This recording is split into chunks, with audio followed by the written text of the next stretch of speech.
If you guys enjoy what I do, be sure to hit that like button and subscribe. It really helps the channel and it's free and easy to do. Welcome to my channel where we cover the lore of Final Fantasy XIV. We cover the stories both big and small, the epic and the cute, the silly and the tragic. I hope you all enjoy the ride, and welcome to the Chronicler of Lore.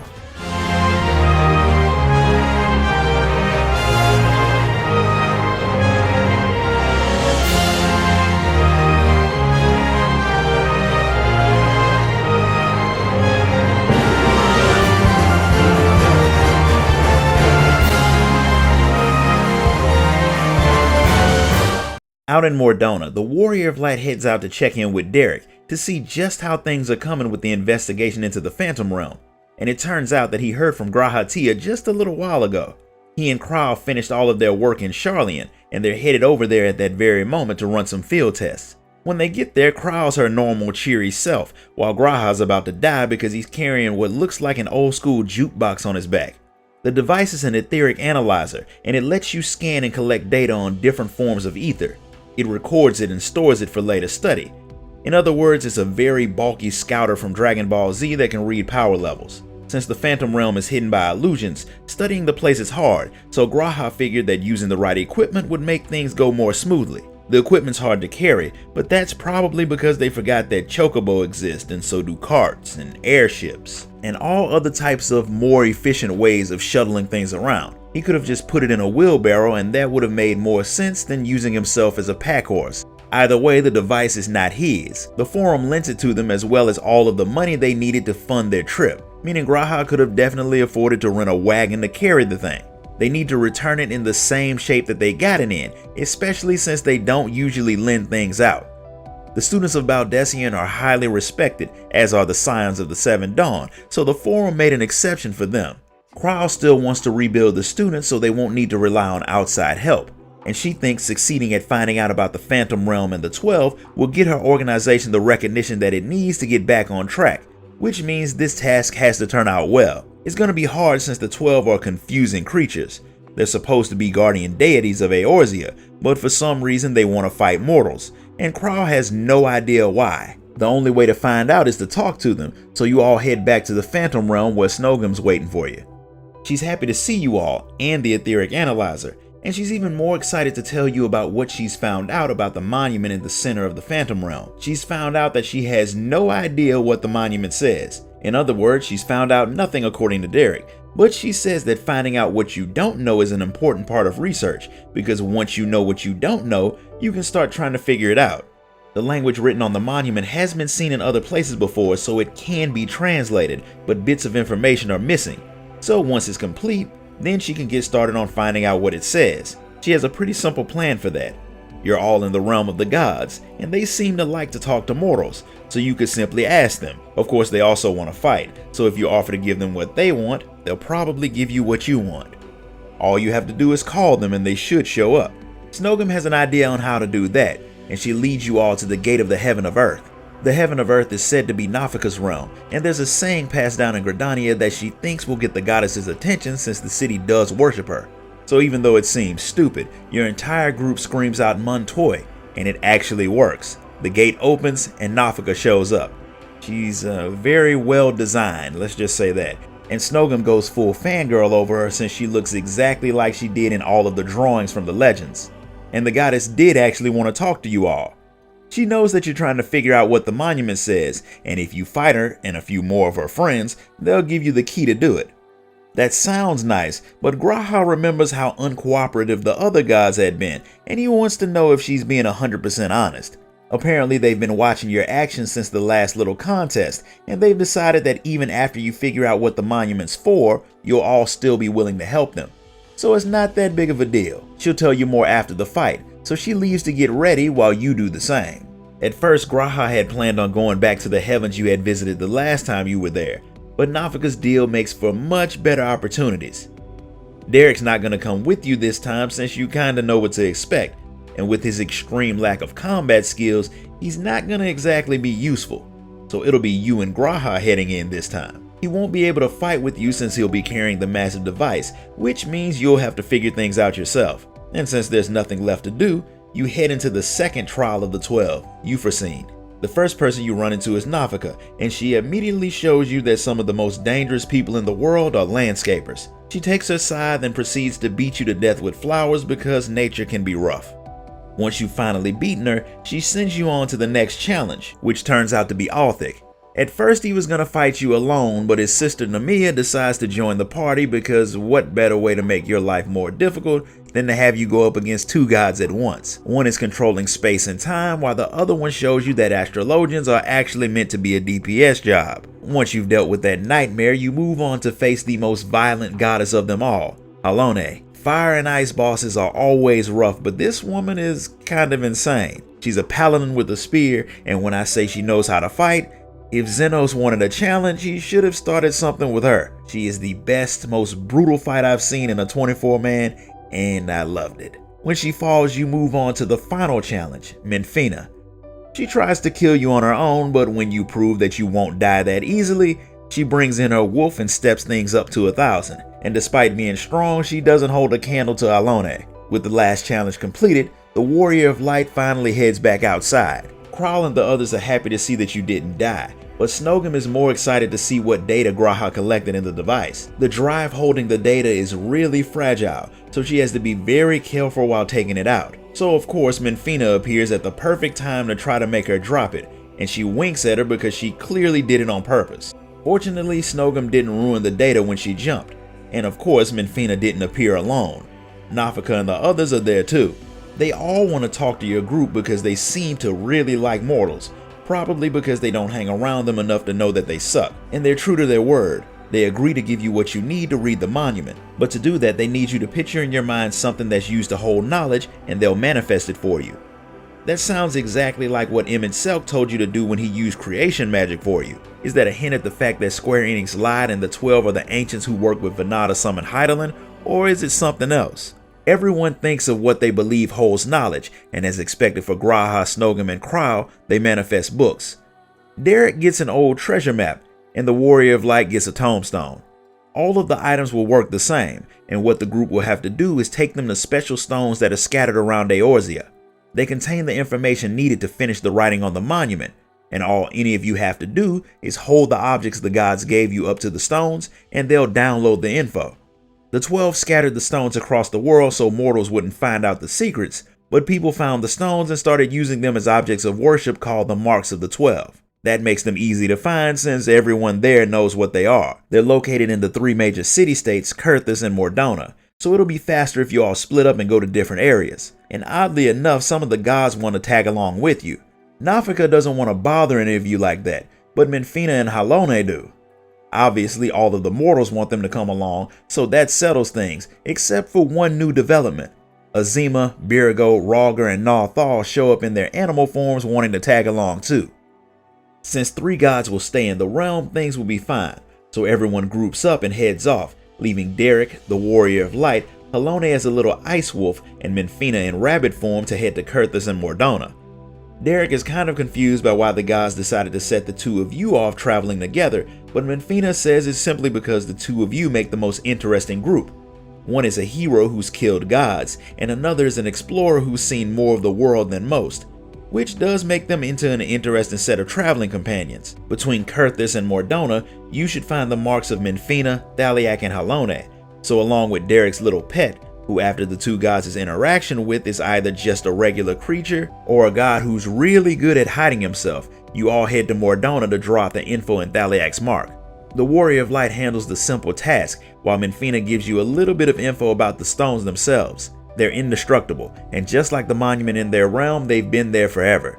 The 12 made them because of the love that people felt for them, as well as how the 12 felt about the star itself. The fact that people pray to them is an outward expression of the bond that mortals share with the 12 and by extension the star itself. Since you're all on a timetable, you make your way to Kurthus where you find Halone's mark. Derek draws out this one, which gives the Warrior of Light time to chat with the gods, and this time Halone has a question for her, since Nophica claims her appearance has gotten more imposing over the last 1,000 years, and some strange statues have appeared in her domain that weren't there before, which makes sense when you think about how Halone is prayed to when people want to get strong enough to protect what they want. Halone does like the fact that people seek her out for strength, but she hated watching them use her name while fighting the dragons. She's not judging them because she doesn't think that's the 12's job, but she just didn't like it. She doesn't seem to get that for you not to like something, you've already judged it as bad. Whether you're right or not, whether you like it or not, everyone judges everyone. And if it's not a deity's job to do that, then I don't really know who's supposed to do it. Even when their names are invoked and they give their help, it's only at the request of mortals, not to influence them to do things. And each time the mortals pray, that dictates the form that the 12 take. Before they can get around to saying more, Derek finishes getting the info from Halone's mark, and Menphina rushes off to see her own mark by the Steel Vigil. Turns out someone's there praying to Menphina at that very moment. When he's done, he sees the Warrior of Light, and recognizes her as the person who had hunted down the members of the cult, the Lambs of Dalamud. The group had abducted people and committed all types of crimes, but this man swears that he hadn't. That wasn't even why he had joined them in the first place. At first they had just prayed that Dalamud would take their souls to paradise, which was still a little crazy, but everything changed when the moon had turned red. People in the group started to believe that Dalamud was their savior, and they needed to prove their loyalty to him or they'd suffer. They were being tempered by Bahamut, but none of them actually knew that, and they ended up becoming a dangerous cult. This particular man had been a merchant in Ul'dah, but he wasn't savage enough to make it in that climate. That's why he had started praying to Menphina, hoping that he could be blessed with courage from her wolf. That was the only thing that made him be able to live with how much of a failure he was, but he lost that when he got labeled as crazy just because the Lambs of Dalamud had started doing bad stuff and he was guilty by association.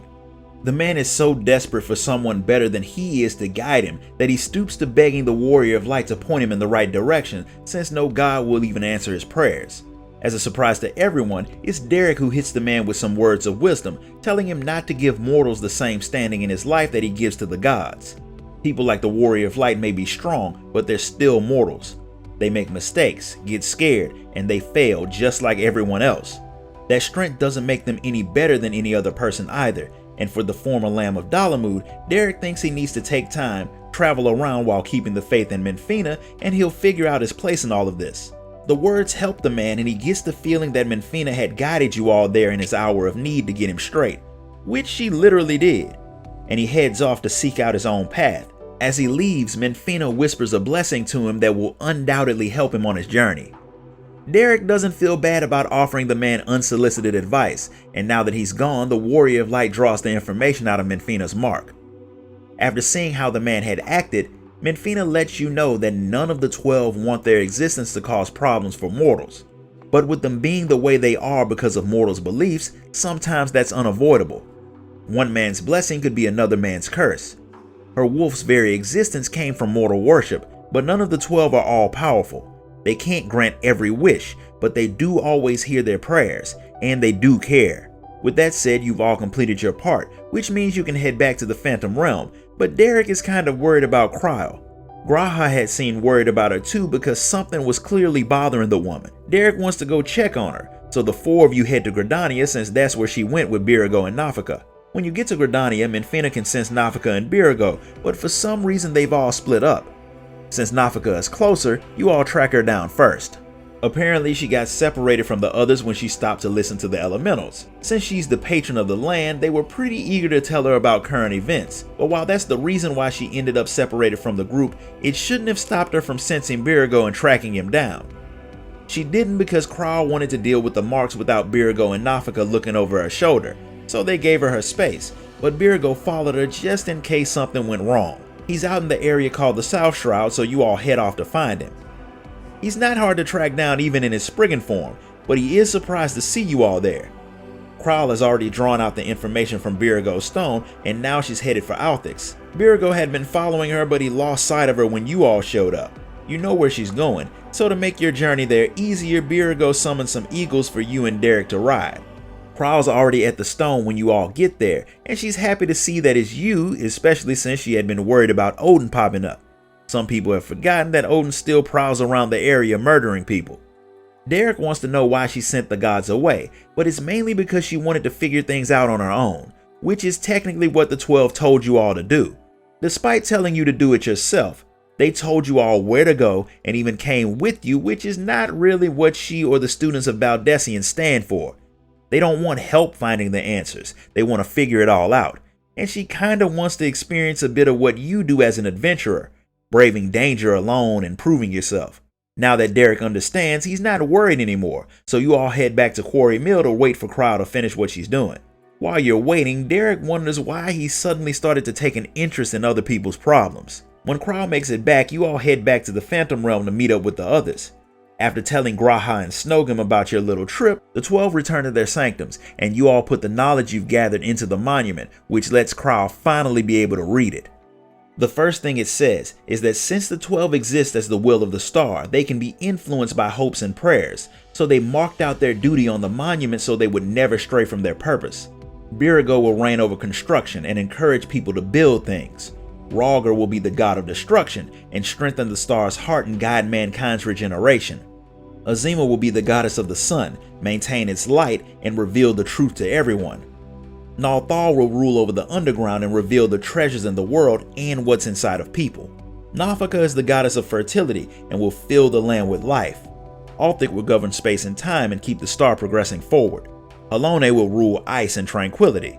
Menfina will rule the moon, controlling the change from night to day, as well as be the goddess of love. Thaliak will control the rivers and fill people's minds with wisdom. Nemea will rule the stars and control the seasons and fate. Lemalayan will rule the seas and tides and push people to explore the world. Ashan will rule the mountains and travel alone to understand the solitude of the mortals. And the last one, who's not named, will be charged with watching and standing guard over his prisoner forever. That means the 12 aren't 12 at all, they're actually 13. The monument brings about more questions than answers, like what do the 12 mean by the fact that they could lose sight of their duties? Is it possible that what mortals want could change them enough that the 12 forget their real purpose? The fact that they can be changed and have been changed makes that very, very likely. And after dealing with Dynamis, the Warrior of Light has seen on multiple occasions how someone's will can be made manifest.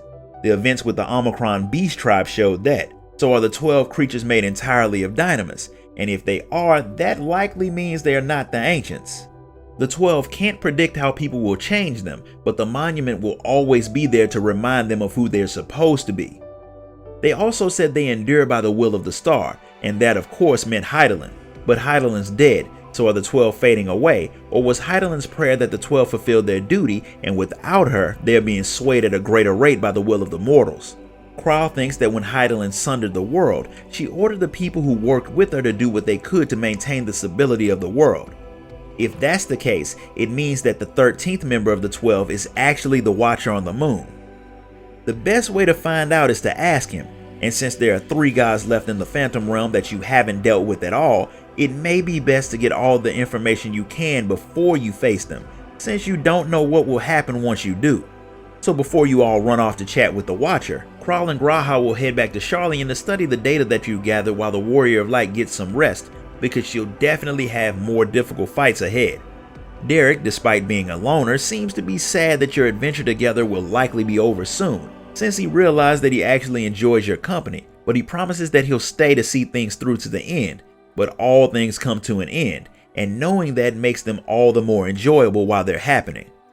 We've reached the end of the story of Myths of the Realm Euphrosyne. If you enjoyed this video, hit the like button, subscribe, ding that notification bell, and if you really want to show your support, you can donate to the channel through the link in the description. Until next time, guys, later.